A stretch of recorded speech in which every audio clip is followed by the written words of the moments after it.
say you're live, and I think we've got it. I think we're live. So good morning, everybody. I'd like to say good morning, first of all, to my spirit guide, Grey Eagle, who, as always, is right by my right side here. And I'd also like to say good morning to Chris. Good morning, Chris. Good morning, everyone. We are an hour later than usual. So I do hope you got the messages. It was a little bit of a last minute thing that we couldn't let you know beforehand. We had a small hitch this morning. Excuse me. So how are you doing, Chris? I'm great. How about yourself? Oh, you just yeah. went through a big storm. Oh, yeah. Yeah, but as I was saying earlier on this morning, I had 2 palm trees crash down. Now people think of palm, not the trees, the leaves, sorry, the palm fronds.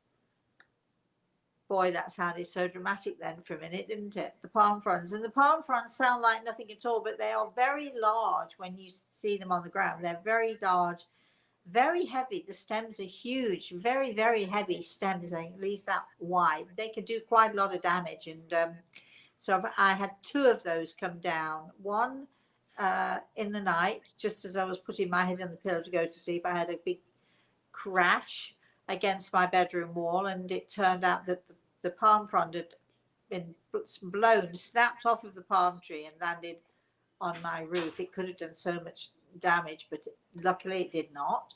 And then yesterday, another one landed right outside my living room window. Again, could have done so much damage, but I was very lucky. But there are people out there who are not nearly so lucky and who are having to have cleanups and, so my thoughts, my prayers, and all of that goes out to all of you out there who have had, terrible effects from the storms. Our prayers go out to you. So, Chris, it is coming up to, well, there are 2 things happening, aren't there, this month for us? The first is Thanksgiving, which I'm British, so it's a very American. I think Canada also celebrates Thanksgiving, but they usually do it earlier, I believe. And so I know that the whole of America will be celebrating Thanksgiving this year, as they do. And that isn't it always the 3rd Thursday in the month? Is that right, Chris? I believe, gosh, I don't know if it's the 3rd or the 4th. I know it's always the tail end of the month on a Thursday. Towards the end of the month, and it's usually on a Thursday, which means a lot of people have long weekends. And I'm British. I mean, if you can remember, all of you out there who are American and listening to this, you did sort of throw us in. Oh no, that was the tea bags into the pond. Was that? What was that? When you had the tea party. We don't want to go there. No, we don't. And I'm firmly ensconced in your country now, and I really don't celebrate Thanksgiving, although my friend will always invite me, and I think it's turkey time for most people, but she has crab's legs, which I actually enjoy. So anyway, we shall see this year. She's not inviting me yet, but whether I go or not, that's a whole other thing. I am going on and on about this. Let me get my head together here. So it's a time of family. So we are devoting the month of November, to family. We're also having our webinar, which is on the 21st of November. It's a Saturday morning. And that's going to be not necessarily about family, but it's going to be about relationships. It's going to be about how we can heal ourselves. And we're going to be talking about how, so often, so many of us as children, some of us, I remember having a lovely, he was a patient of mine, but he's actually a lovely friend of mine. I've known him for years and years and years. And he had a perfect family. His parents, his grandparents, his aunts, his uncles doted on him. He was the only son. And of course, he is very cute. Even as a grown-up, he's very cute. And such a nice guy. But he had all sorts of hang-ups, and it came eventually when we started working with the wall he'd built up, with the, you know, with the protection that he had, with the issues of trust that he had with people. When you looked at his family and you looked at his upbringing, you couldn't quite see where it was. But then, you know, we have awful teachers, and we have you know, we have different people, and it turned out that this young man was, when he was about 7 or 8 years old, he was in a theatre with his parents, and they'd been to see a magician, and the magician sort of honed in on my friend and then continued for most of the show to ridicule him. And he's such a shy, such a sensitive kid. He sort of, that was his, let's call it his bottom brick. That was the start of the wall that he began to build when he realized that not everybody was like his parents, and not everybody's nice, and some people can be not only not nice, but they can be mean, they can be cruel. And this guy was, you know, or the audience were laughing, but he felt every jab and every insult and every bit of fun and every bit of laughter that was, he felt, turned against him. So there are lots of things that can cause us to be anxious. They can cause us to be afraid very often, to be afraid to be ourselves. And in families, we know that it's notorious, isn't it? You know, that we have family arguments, sibling against sibling, sister against sister, brother against brother, and so on and so forth. And there's so much stuff that goes on in families and involved in families. And it can be so harmful to us. And what do people do? And how do people deal with that? How can we, without hurting ourselves, without harming ourselves, how can we take the wall down? Because if we take the wall down, then we're vulnerable. We make ourselves vulnerable.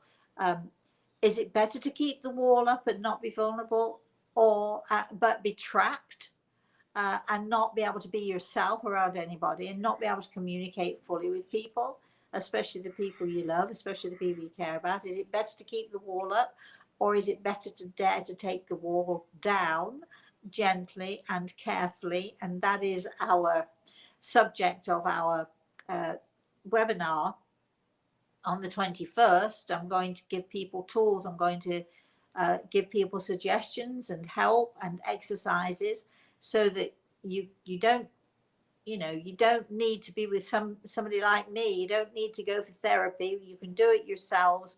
You just need to know what it is that you need to do. So we're going to be talking about all of that. It's about healing yourself, giving healing to yourself, and coming from behind that wall and being the person that you want to be and the person that you're meant to be. But families aren't families. Can't families be awful, Chris, sometimes? I guess maybe the way you said that, I can't quite answer it. I don't know if it's families are awful. I just always feel like it boils down to each of us and our attitude and our interpretation of what somebody said. Well, but being with family drums up a whole bunch of those things. I think that so often, you know, family hurts family without really meaning to. I think there are times when, as in my case, my mother meant to hurt, she meant to ridicule, and she meant to be cruel, but usually it isn't something that is meant. It is just, you know, I guess we're back to the wall again. I suppose as kids, especially if we've got a sister or a brother who is mean to us or ridicules us, or in many families, the trouble with you, or the problem with you, is you're too sensitive or you're oversensitive. You know, I can remember, I think I've told this story before. I can remember I was upset once, and I was playing the piano, and I was sitting there, you know, sort of all moody and by myself, not putting it onto anybody else particularly, but my father must have noticed my despair. And of course, it was over a boy at the time. And I can remember he came into the hallway, and he opened the door to the room where the piano was, and he sort of beckoned me. And of course, that was always a terrifying thing, because we were so frightened of our father. I was certainly frightened of my father. when I was growing up. And so, you know, you don't argue, you get up. And I remember getting up and going to the door, and he held out his hand to me. And in his hand, he had a stone, a big stone that he'd brought in from the garden. And he said, listen to me. I want you to make your heart like this stone. And what he was saying to me was, build walls, get a thick skin, stop being so sensitive. He was saying all of those things in that one gesture. And it sounds like it was an awful thing to do. But, you know, in hindsight, I absolutely know that he was trying to protect me. He was saying to me, you know, don't let people hurt you. He just didn't know how to say it. In a loving way, in what seemed to make your heart like this stone, you know.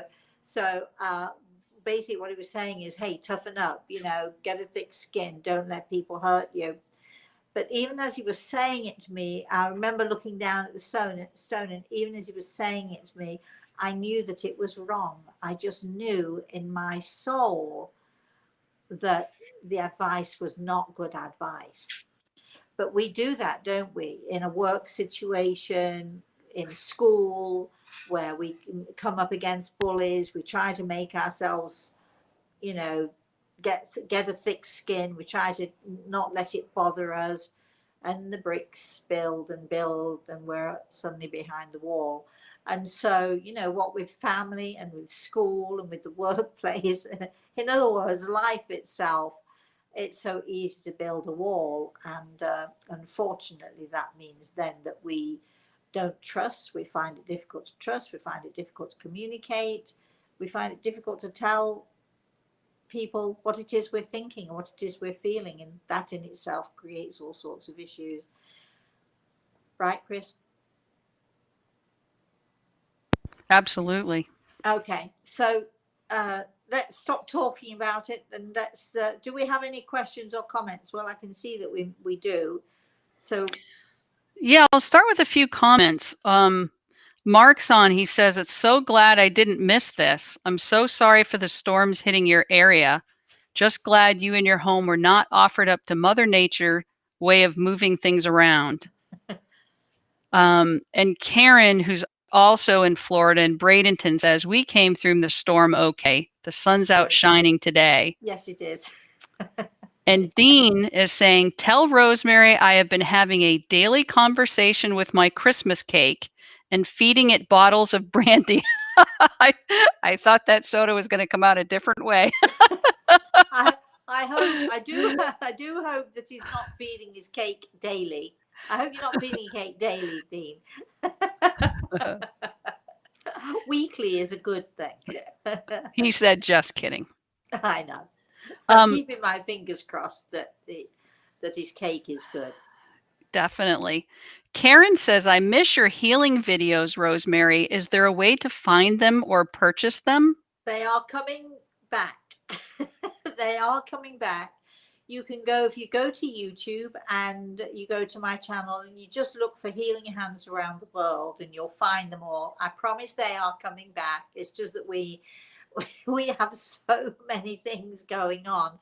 But if you want to know more and would like to sort of have a serious session in January, and I'm not sure if it's up yet, Chris, on our website, but in January we are going to have a webinar, a 2-hour webinar, where you'll be able to ask questions. You'll be able to talk to me one-on-one. Yes, I know. Can you imagine?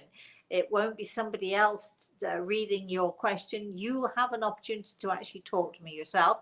And as with all our webinars, as with this one on the 21st as well. And you never know what's going to happen around me, do you? And we shall be definitely talking about healing and definitely sort of being able to sort of answer questions. But I shall be giving you some, some really good tools and really good tips for for the way to not only give healing to yourself, but if you're so inclined, you can give healing to your pets, to your children, to your loved ones, to your family, and so on. My 7-year-old grandson knows exactly how to give healing, so he might be on as well. He might be interested too, because I know that he loves to do that sort of thing. But thank you for asking, and we will have them back sometime in the new year. Yes, All right. Chris. Lauren's on. Morning, Lauren. Good morning, Rosemary and Gray Eagle. Another great thing coming up in November is my 30th birthday on November 20th. Oh, yes. So happy early birthday, Lauren. I had a question regarding lost souls. Okay. My mother abandoned my sister and I as kids and left her family. Oh. She's an alcoholic, blames everyone for her wrongdoings, and is still married to a very dark, abusive man. I wish I could get close to her, but it's dark, sick, unhealthy energy when I try to. Anyway, now what I'm worried about is when she passes away. I get nervous for her soul. Do lost souls usually just move on, or do they get stuck here? Well, first of all, you're obviously a lovely daughter trying to get closer to your mother, but my advice is don't go there, because you know, it obviously it's something that you can't affect, you can't control it. People who are involved in self-abuse, whether it's drink or drugs or whatever it is, you know, as much as we want to help, it is at the end of the day their choice. And I know I hear a lot of you saying, no, it isn't, it's a sickness, and so on and so forth. And you are right, it is a sickness, yes. However, for any other sickness, if you've got a tumor, if you've got a cold you can't get rid of, if you've got a break in your bones, it doesn't matter what it is, you have a choice. You have a choice to go and get help, whether it's to a hospital or to a doctor or whatever it is, you have a choice. And so, you know, the only thing that you can hope for and pray for is that your mother makes the choice in the end to get help. Now, just because people are, you know, in this situation does not mean that they are lost souls. It means that they're lost within their own selves. There's a lot of self-indulgence, and I've had my own experiences of being with an abusive alcoholic, and as much as you want to help, and as much as you want to make it better, and as much as you want to try to change this person, the only way it's going to change is they choose to, and you can't affect that. It has to come from them. But it doesn't make them lost souls in the sense of being a lost soul. When your mother passes, I'm sure that she's going to be greeted by her family. I'm sure that she's going to be taken by her angels, and I'm sure that she's going to be helped, as if she chooses to be helped. I'm sure she's going to be helped to try to understand who she is and what she did and why she did it. And yes, will she have difficulties? You bet you she will, because she's got to face herself, and she's got to face what it was that she did and how she lived. So that won't be pleasant, but God embraces all. And I do believe that when it's your mother's time to go, she will want God to embrace her. She will want to stand in the light. Because, you know, I do know with people in this situation, as much as they seem to, you know, just not need anybody and not want anybody, the reason she's still in this abusive relationship is because obviously he supports this behavior of hers. And as long as he supports that, she'll deal with whatever else comes along. It's a terrible thing. I'm so sorry that you're having to go through this, but what my advice to you would be, get on with your own life, look forward with your own life. Don't worry about your mum, because I think she'll be fine once it is time for her to go. I don't think she'll be lost. I think she'll be taken into God's arms. I think her angels will come for her, and they will try to help her as much as they can.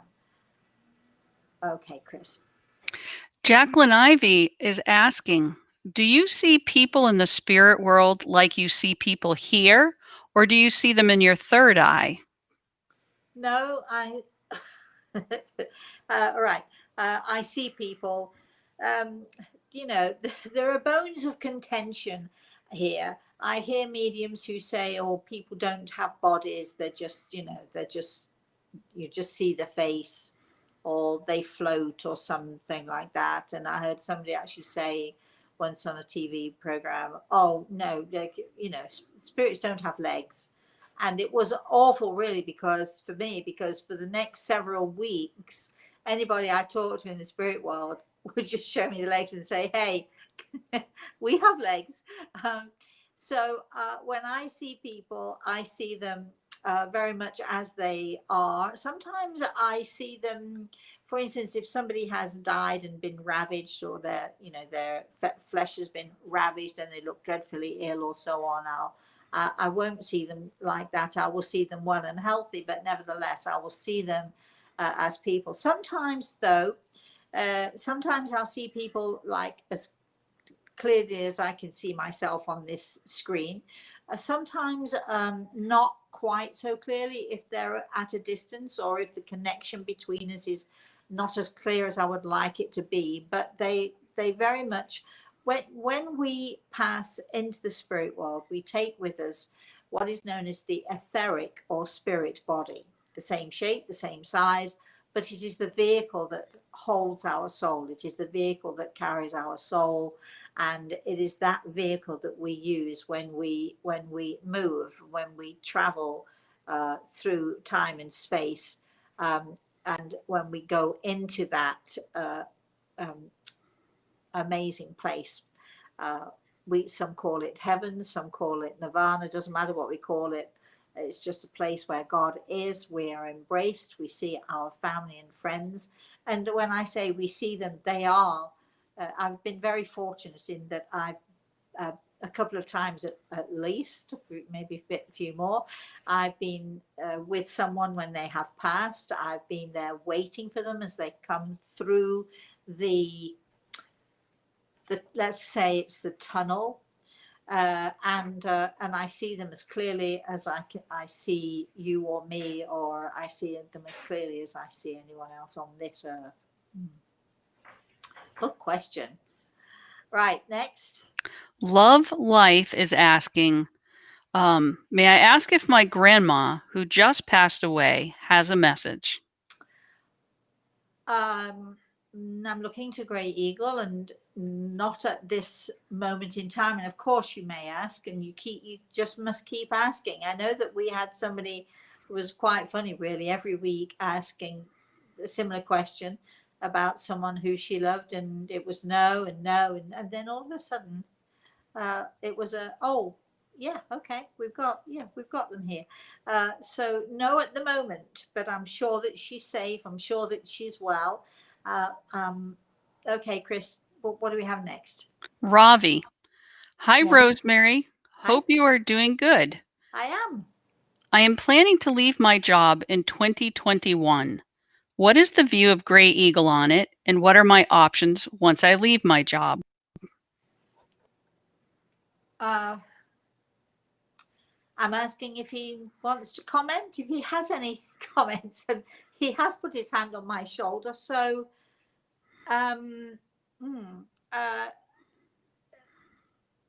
right. It would seem, you saying you're leaving your job. If you were in front of me now, if we could talk to each other, I would say, but don't you have two jobs? So which one are you planning on leaving? So I think there is something else in the wind, in the pipeline, that you perhaps are not talking about. I think there are already options there for you to move out of one space and into another. And I feel that when you leave where you are, I feel that whichever that second option is, I think that's where you're going to find your niche, and that's where you're going to be really happy. I hope you understand what I'm talking about here, because to me it just sounds like, I mean, I don't know you, so I don't, so I don't know if I'm hoping you're understanding me. Let us know if you're understanding what I'm saying, would you? But yes, you'll be fine. There's a niche that you need to go into, which I think you're already into somewhat. That's my dilemma here with you. Anyway, Chris. All right. Yes. Mark is on. Good morning. Rosemary Grey Eagle, I ask this because I believe that my brother, whom I've not ever met, is ever near me, along with my spirit guide, Aldi. I've felt so much anxiety lately with my kitchen being remodeled, my furnace inspections failing 2 times, my finances to do the entire remodel, and closing the furnace in its own closet. I'm at odds. Do both my unique angel and guide have anything to share? At times, living alone has its fears, and they are real. My mom's passing anniversary is 8 days from now, so I'm a tad emotional in Tulsa. Oh, darling. Uh, well, first of all, I know what it feels like to live alone and to not have, I mean, when my palm fronds came down, they were the one. It was huge and it was stuck in my pool cage, and I couldn't get it out. And of course, the immediate thought is, who am I going to ask? I've got no one to ask. I couldn't move it. It was too big. So I know what it's like to sort of have the pressures of home and especially renovations and so on and so forth. I know what it's like. Sometimes it becomes very, very overwhelming. Sometimes it gets to the point where you just, am I doing the right thing? Should I just stop now? Um, I am told quite clearly to tell you, and you will understand this, I'm sure. Patience, patience, patience, young man. Patience, patience. You don't have to do it all at once, you know. You don't have to, just take a breath and step back. Know that you are being guided. Know that you have your lovely brother by your side. Know that you're not on your own. I know it feels sometimes as if you are. Look, I've got grey eagle, and there are times when I feel that, oh gosh, you know, like, who am I going to ask to move this? Or I need so and so done. Who can I ask to do that for me? It's very difficult sometimes when you're on your own, and it's very difficult because there are all these many pressures. And I know that there are many of you out there that have the same situation. Be patient and just, this is where faith gets tricky. It's easy to say we have faith, isn't it? But now it's time to live your faith, and living your faith is not an easy thing. I know you can do it though. I know that you'll be fine. Okay, keep going, Chris. William's commenting on what you were initially talking about. He says it's also good to not allow toxicity once you take those walls down. And I think he's asking, how can we? How can you avoid toxicity? Well, I decided several years ago that I was going to get rid of all of those people in my life who brought negativity and disharmony into my space and into my life. And so, quite methodically, it, as nicely as I could, as gently as I could, I literally moved people away, and I let go of those people who were continually bringing that negativity into me, and I let go of them, and it cost me a great deal, actually, not financially, but certainly, well, actually, and in some ways financially, it cost me a great deal because I let go of people who were helping me in the work that I do, but were bringing their own awful negativity into my space. So it made it very difficult for me to continue doing what I was doing, and continually trying to be nice to people when all I really wanted to say was, you really need to go away now. I think that we have to be vigilant. Be vigilant. We bring the walls down. It makes us. It shows our sensitivity and it shows our vulnerability, absolutely. But it also shows our strength. And I think that as long as we bear in mind that, it's okay to be selfish, it's okay to be selfish with ourselves and only have the people around us who we want around us. Occasionally, you go into a supermarket and you see somebody who's being mean to somebody else, or you go into a supermarket and you have an assistant who isn't very nice to you, perhaps, and there's a tendency to think, oh, but let it go. Step back. Nothing to do with you or the energy that you want. And smile at those people. Be nice to those people. That doesn't mean you have to let people walk all over you. You just if I have a problem with somebody, or somebody comes at me, this is what I do. I hold up my hand and say, need to stop and step away, please. I'm sorry that you're having a difficult day.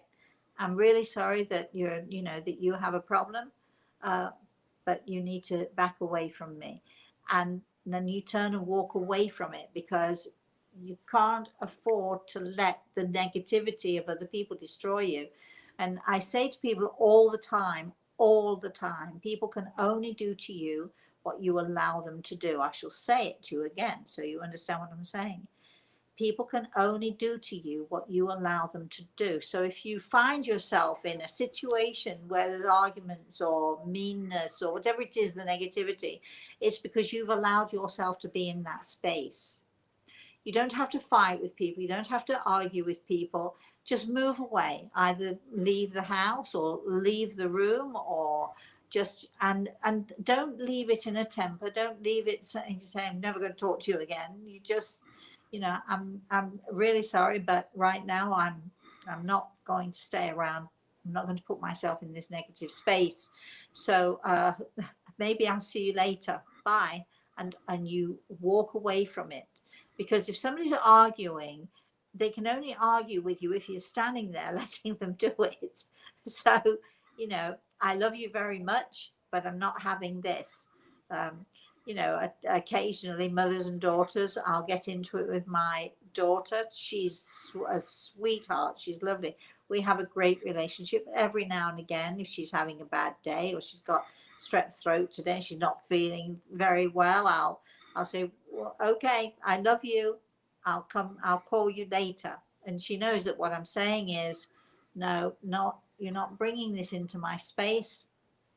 I'm willing to listen, but I'm not willing to be talked at or argued at.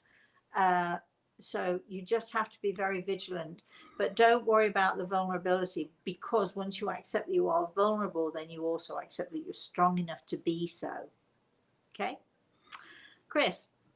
Fabio is sending you a hug of light. Oh, thank you. Lovely. Thank you very much. I very much appreciate that. And you know what? The same back to you.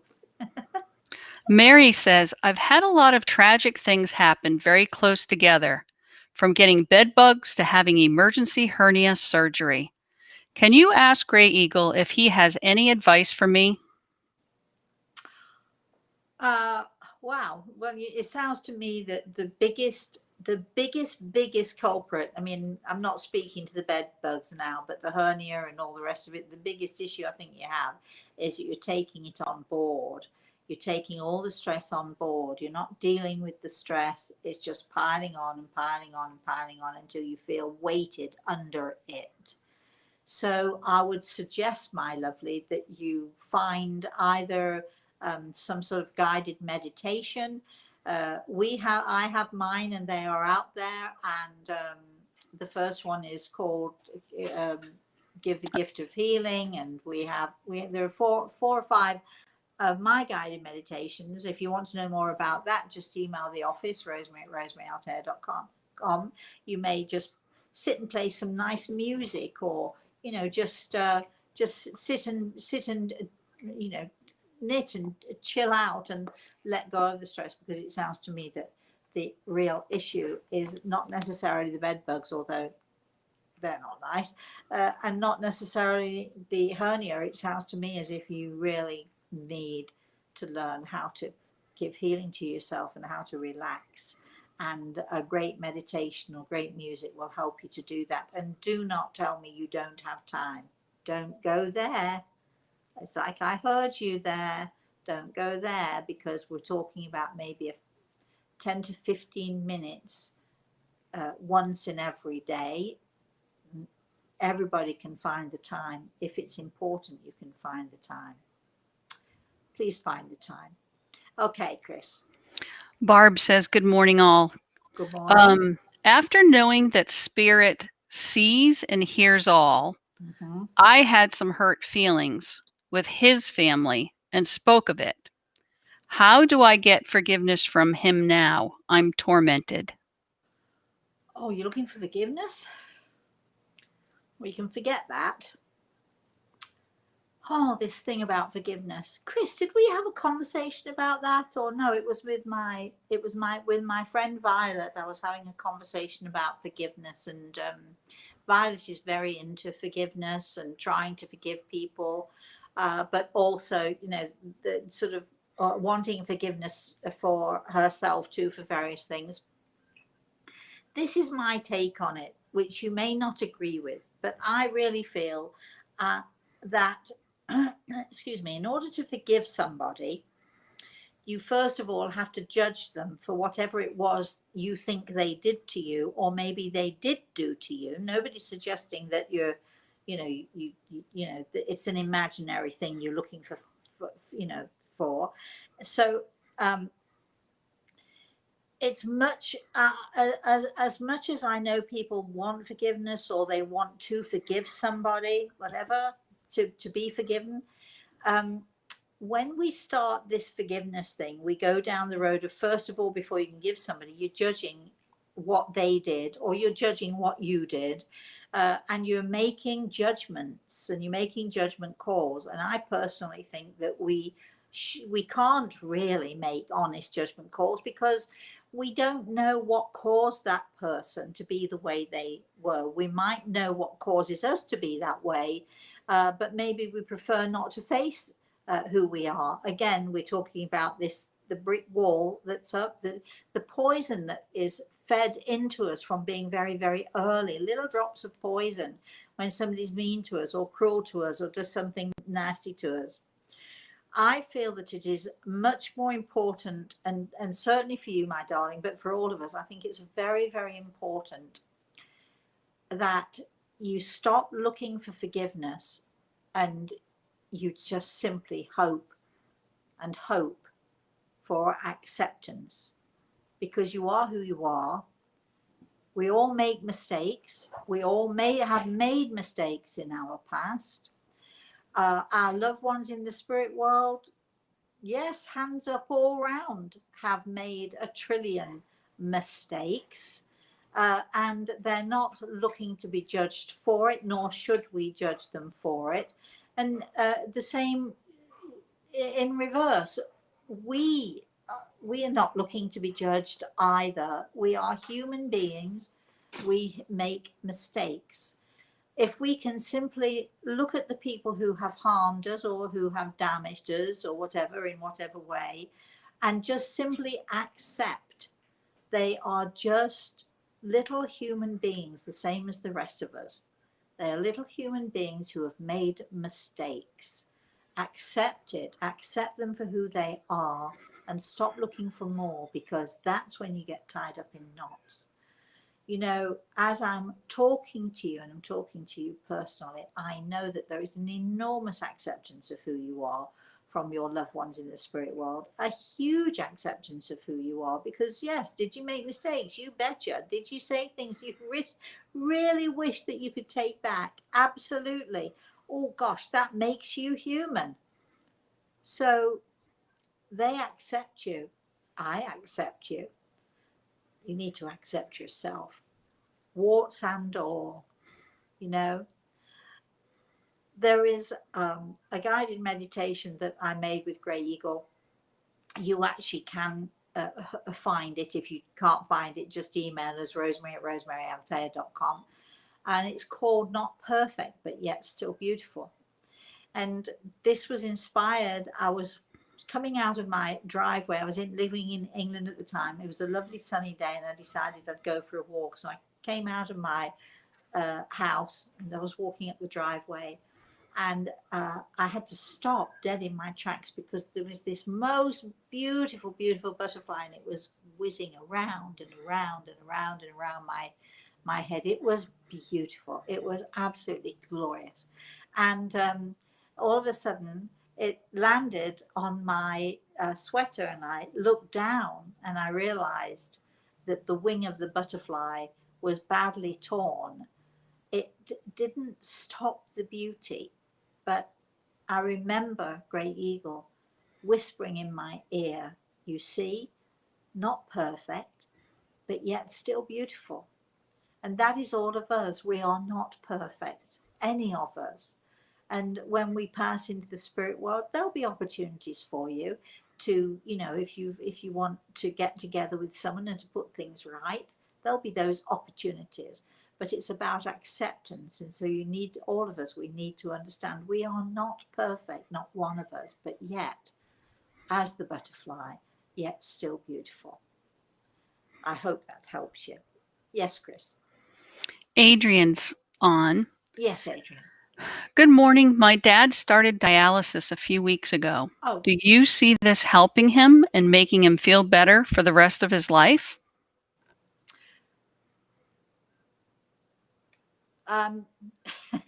well,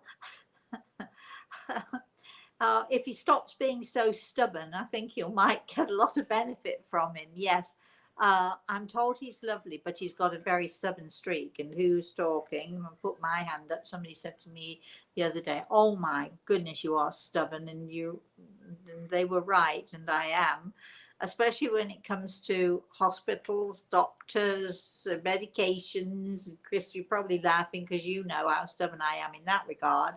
Not stupidly stubborn, but nevertheless stubborn and wanting to do things my way as far as my health is concerned. I think it's a really great thing that he's doing, and I think he'll get a great deal of benefit from it. I think he might get a little bit more if he sort of, we're back to acceptance again. He needs to accept what's happening to him. He doesn't like it, but isn't it great that he has this opportunity? Yes, Chris, keep going. Shashi's on. Morning, Shashi. Hi, Rosemary. Good afternoon from India. Hi. I have a question. Yes, and I'm listening. I'm in a relationship with my boyfriend for over 5 years. I know my intuition keeps saying that our relationship has no destination, and we have breakup deluge of time. Despite that, we come back and patch up. Oh, dear. Why am I unable to leave my boyfriend? Is a question that's puzzling me. What keeps bringing us together? Well, you need to enroll in our February course. Gosh, we're talking about the course already. We're in. It's not even December, and we're talking about February. Soul signs, soul signs, soul signs. It's all about relationships. It's about knowing which soul sign you are, knowing which soul sign your boyfriend is. Of course, February is the month of Valentine's, so this is why we're doing this. But we're having I think it's a 5 course, right? 2 hours. 5 consecutive nights. Yep. There you are. And we're going to be talking about relationships of all kinds. And I think that I'm not going to speak for your boyfriend, but I am going to speak to you personally. And I think there's such a great need in you to be loved, and I think there's also a fear of being alone, of being by yourself. If you've been with someone for 5 years, there should be a full commitment by now. You should have had that, and obviously you don't have that commitment because you seem to be sort of you're together, you're not together, you're together, you're not together. A lot of people would tell you, sort of, you really need to leave him, or he really needs to leave you, or something. I think it's a way of communicating. Again, gosh, aren't we talking about walls here? And again, maybe you should come to the November webinar, because this is what we're talking about here. We're talking about walls and the inability to communicate. And the inability to communicate with our own selves is the key. Once you take down the walls and you make yourself a little bit more vulnerable, and I promise I'll be gentle with you all, and I help you to figure out who you are and what it is that you want, then you'll be able to make those decisions. But it sounds to me you've got massive communication issues. But Greg tells me only sometimes, because when you are together, really, you do get on well at times.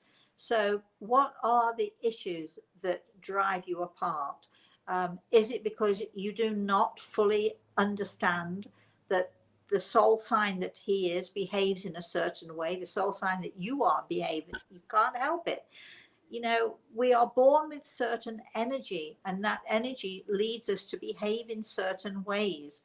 If we try to change somebody, if we try to change that person's energy, it can't be done. But what we can do is we can understand, oh yeah, he's a fire sign, so he's going to get really, I'm not saying your boyfriend is, I'm just saying within couples, once you understand what soul sign you are and you understand the soul sign of your partner, you can see why there is this incompatibility that keeps happening. And there are often ways to put it right.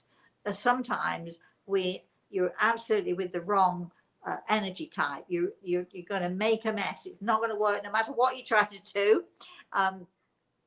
It's not going to work 100% of the time, but in the times that it doesn't work, you'll be able to see why it doesn't work, and you'll be more tolerant of his behavior. He will be more tolerant of yours. This is why Soul Signs is a very important book, and it's a very important way for us to look at things. And no, I must stress again, it has nothing to do with astrology, except that within the universe, everything connects with everything. But this is a whole different way of looking at things. Chris. Cheryl's saying, I'm open to any messages today. Thanks for all you do, Rosemary. Yeah, I'm open to any messages as well. I tried to say open. I'm so glad that you want them. Unfortunately, right now, you know, it's not going to happen at the moment. That doesn't mean it, you know, who knows. But I'm so glad. Stay open. Would you just stay open? Keep going, Chris. Mary says, yesterday you said that things are going to get worse before they can get better. Can you please give any examples so I can keep a heads up? Well, just keep a heads up all around. Why don't you? I think that there's going to be much more discontent in the world. I think that I will mention COVID. You know how I hate to mention COVID because I don't believe anything that anybody says right now. I just don't believe the media. I just don't believe the politicians are fighting amongst themselves. Talk about wars. I mean, good Lord, this is, you know, this is just an awful situation that we're all in right now. And everybody's pointing the finger and everybody's, you know, sort of blaming somebody else for things that are happening. We know that hospitals are paid. If you have a patient who dies of COVID, you get more. Did you know that? Just about every hospital that I know of, they get paid. If your patient dies of COVID, I think they get 30% more to treat that patient and in the care of that patient than if you have cancer. So there's no reason why hospitals shouldn't say, oh yeah, she had cancer for 10 years, but hey, she died of COVID. So it's just going to keep getting worse. I think the numbers will go up because it is winter, and you know, coughs and colds, and people start to panic. Naturally, so the media is a disgrace, and it has been a disgrace for a while now, putting the fear of God into all of us as much as they can. I suppose it keeps people watching the news and it keeps them in business, but half the time I think they just are revving us up. So anyway, so what do I mean? So I think that it is going to get worse, and I think people are going to get panicked because it is winter time. People are going to get colds. Every winter time I get bronchial pneumonia. Just is the way it is. I get on a plane and I get off the plane at the other end and I get sick. It doesn't matter what I take, what I try to take, and I do all the things I need to do. I will get sick at some point. I will deal with it. I will not be panicking. Do I have COVID? I will do the sensible thing and I'll take care of myself as I always do. But it's winter, so people will be panicking more. There are already countries are closing their borders, preparing for winter. Is that a sensible thing? Perhaps it is. But I think it's just going to get worse, much worse. And eventually, let's focus on the more important things. Eventually, I think there will be light at the end of this dark tunnel that we're going through. The phoenix will rise and things will get better. They really will get better. So all I can tell you to do is to just sort of hunker down a little bit. Try, please, all of you out there, try not to panic. Please try not to get involved in all the media hype that's going on. You know, anyway, it's so hard for me not to talk about politics right now because everybody's talking about politics. But I've never before seen the venom and the spite and the meanness of politics as I have seen it in the last few months. And I'm disgusted by it. And I'm just appalled by what has been happening. I rise above it. I rise above the meanness. I rise above the negativity. That's what you all must try to do. Try not to let it get you down. Try not to let it panic you too much, because there is a light at the end of the tunnel. It's just going to be a little longer than we would hope it would be. Yes, Chris. Tanya is on.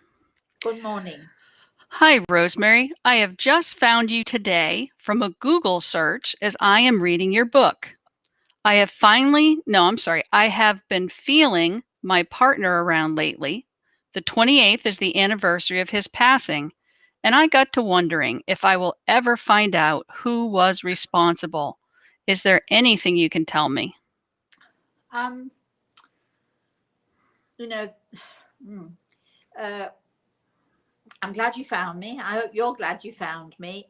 This seems to be, though, an issue which is very delicate. And so I'm not quite sure where you are or which country you're from. And I'm going to suggest that perhaps you find a good medium.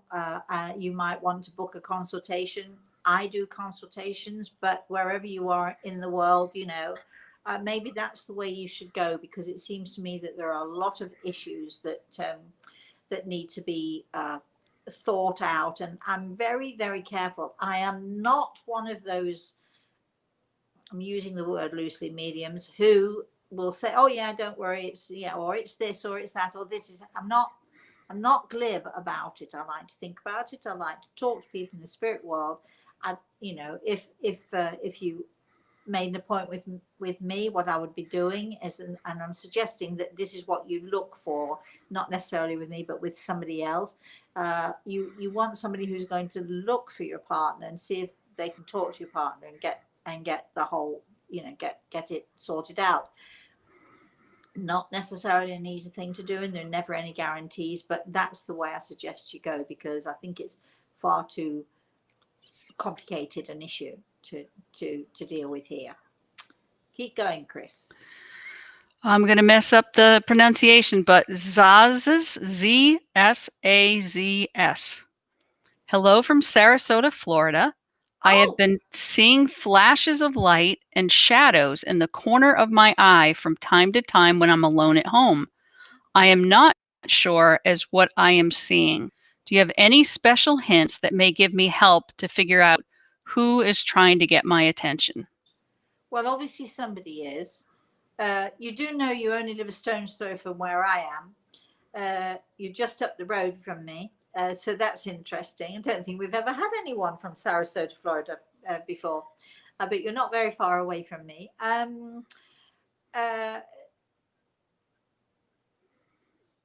Yeah, I'm listening to Gradle here. Does he have anything to say about this?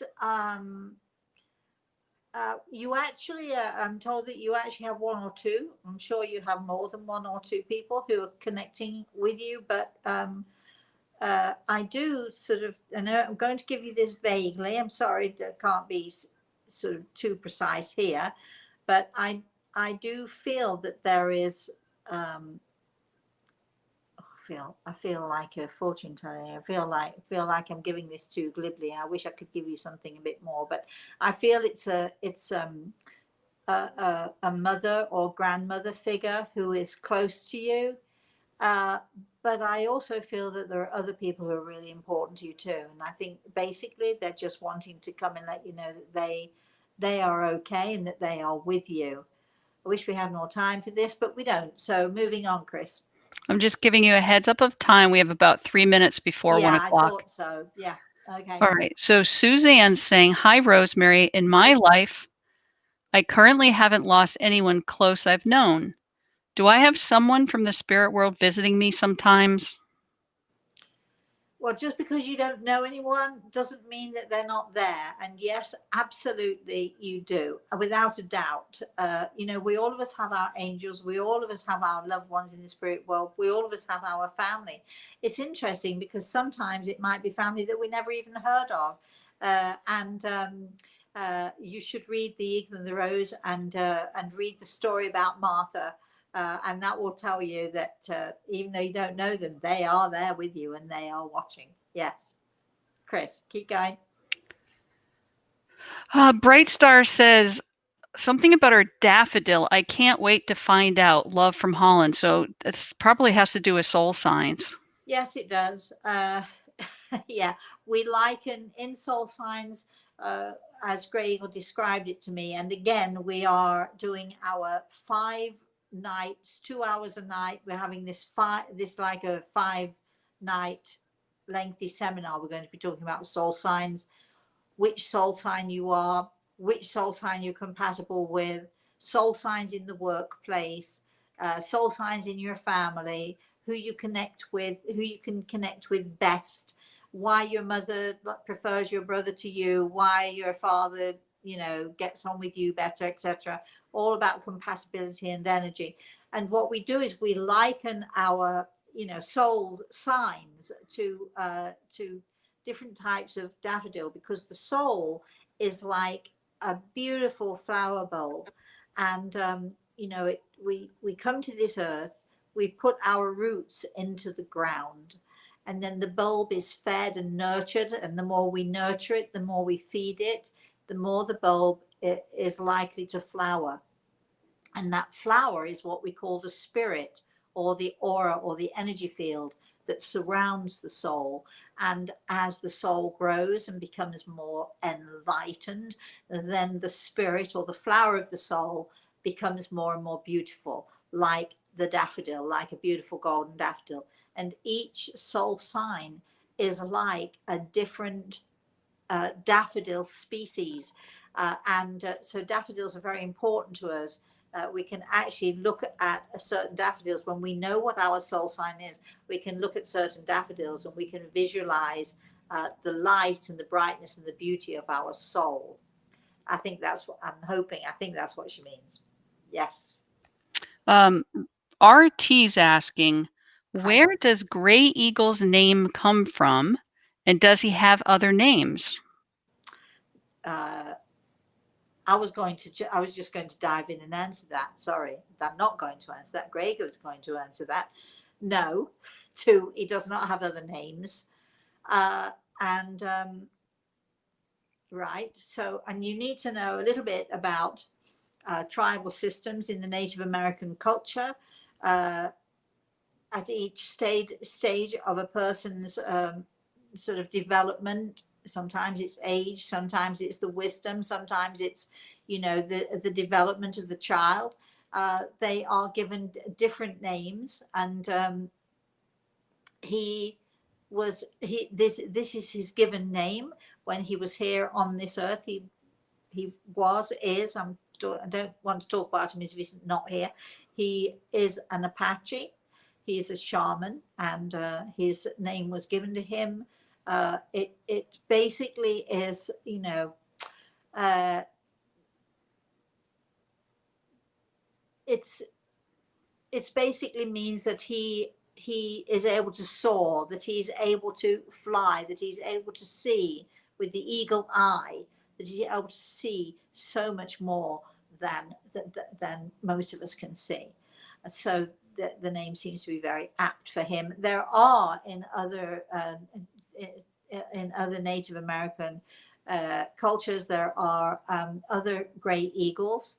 I think there's a Comanche gray eagle. So I think, you know, it's not an uncommon name, but if you think about the Native American culture, you'll understand it better. But no, it doesn't have another name. Okay, Chris. Lauren, who you gave a message to earlier, says, "Thank you with all my heart for your response about my mother.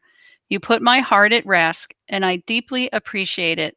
Thank you so much. Sending you so much love and hugs to you and Gray Eagle." Oh, thank you, darling. I'm glad. It's always great to hear the feedback. It's always really good because, we never quite know, if we're getting through or if anybody's listening or, we never quite know. And so even if the feedback is, not so positive, as long as you're polite about it, nice about it, we'll take it because we love to have that feedback. So I'm so pleased that you feel much better about the whole situation, my darling. Anything else, Chris, before we... Oh, Rosemary, you're only halfway through. So Oh, all right. Well, unfortunately, I have to rely on you, and you've got your husband there, and you've got a life, and that, gosh, I do too. I wish we could stay on forever. If you want more of us, there is a way to do it. You can sign up for our webinars, and if you'd like to go to eventbrite.com, or if you click on the link that Chris has put up and will put up at the end of this show, you click on it and it will take you straight to Eventbrite for your ticket. So if you want to know more about the events, go to my website, rosemaryaltea.com. Rosemary Altea is all one word, rosemaryaltea.com. And that will take you straight to my website, and you'll be able to see, we've got a few videos on there, I think, of different things. We've got a video on there of a lady who received a message from our last event, which was in October. And it's really, I love, it's just a little tiny piece of the video. And I love the fact that you'll be able to hear what she has to say, what I say to her, what she has to say. And it will give you a little taste of what goes on in our webinars. I hate to do this, but I do think, Chris, that it is time for us to say goodbye. So thank you very much, Chris, for doing this for us. I know it was difficult, a little bit difficult for you this morning, which is why we had to put this show back an hour, or forward an hour, sorry. I'd like to say thank you to my spirit guide, Grey Eagle. I'd like to remind you all again, I know that Chris has put up the little link for the webinar for the Eventbrite. If you want to buy tickets or know more about it, please go to my website. If you want to connect with me, if you want to know more about my books, if you want to know about a consultation, all of those things, please email me, rosemary@rosemaryaLtea.com. If you would like, please, we would love it if you would like, if you can put in the subject line what it is. If it's books, you want more information, if it's a consultation, it does help us to sort things out, because we are getting more and more and more emails as we go along here. As you can probably imagine, it's not an easy thing to do, and Chris does a fantastic job for us. So that's it for today. I shall be back on Saturday morning with story time, and what I have got planned for you, well, I've actually no idea. We shall figure it out. Sometimes I'll decide, yeah, I'm going to tell that story, and I might think about it for a couple of days, and I think, yeah, I'm going to tell that story on Saturday because I love that story. And then I get up on Saturday morning and I've got in my head, okay, the story that I'm going to tell you, and then Craig will say, well, what about this one? And I know I have to listen to him because he's usually right. And so sometimes there I am, all set to tell you one story, and I end up telling you another one. This is what it's like to be inspired. And now I'm doing an interview with, who is it, Chris, tomorrow? Lee Carroll, which I'm doing an interview with him, and that will be published sometime in January. I'm also have done one interview, and I'm doing a second interview with Chris. Marla Hughes. So if you want to know more about those things, or you want to listen to the interviews, or you want to know, we will be putting links up. And also, if you do go to the website, you'll see a button on the website and it says subscribe. You're not subscribing to anything other than it will put you directly on my mailing list. And we're not going to send emails out willy-nilly. We're absolutely not going to do that. But we maybe two or three a month is, I think, perhaps the limit that we do. We try not to inundate you too much with it.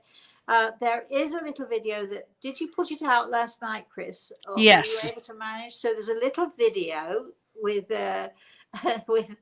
I was interviewed yesterday by Violet, and as always, she does a good job. And this is the second interview in the series about the webinars. And so you can find that interview. It lasts about 10 or 12 minutes or something. So but it's fun. It's a little thing telling you about what we're planning to do. So if you go, you can either find that on my website, on YouTube, on wherever, right, Chris? It's all over the place. So, you know, do watch that and enjoy that. It'll tell you more about our program, the things that we have planned for our webinar on the 21st of November. In the meantime, if I don't see you before Saturday, please have a very blessed rest of the day. If I don't see you on Saturday, please have a very blessed rest of the week and the rest of the weekend. And I shall look forward to seeing you again on Saturday morning, 11 a.m. Eastern Standard Time. We'll see you then. Thank you for joining us. Thank you so much for being patient with us. Thank you for all of your questions and comments. Just keep watching. Bye-bye.